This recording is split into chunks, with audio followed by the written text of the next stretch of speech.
All right, so here is a Redwood 2026 model. It has the Titan leveling jacks. However, it is still utilizing the Lippert Level Up control module, okay?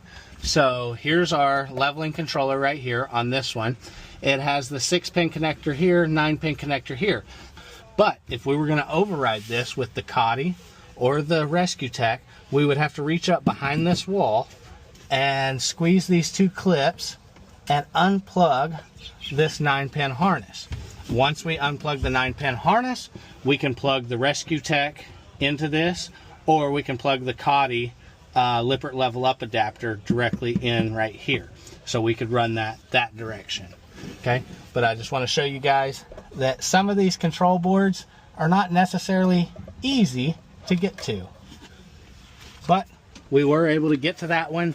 We were able to unplug it and plug it back in. It wasn't the easiest thing, but we were able to do it.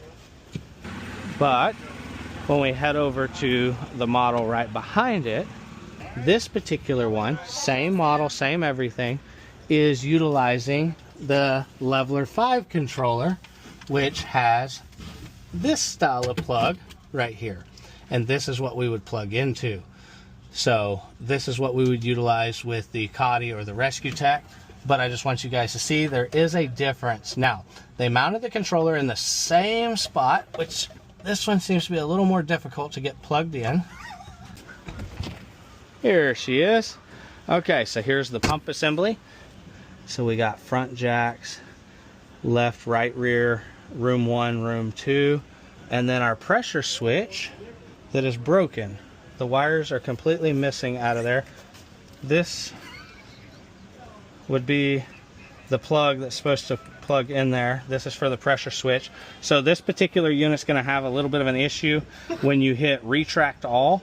It's not going to retract the jacks at all, because at this moment it thinks the jacks are up because the pressure switch is not plugged in because it's broken. Okay, so that should not look like that.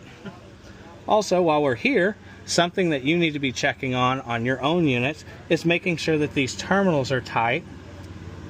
And it's an interesting way of bonding all of their grounds, and some of them are not even all the way there. There's a ground just floating around next to it. All right, so this is the model right behind the other one that we just looked at, that's the Redwood.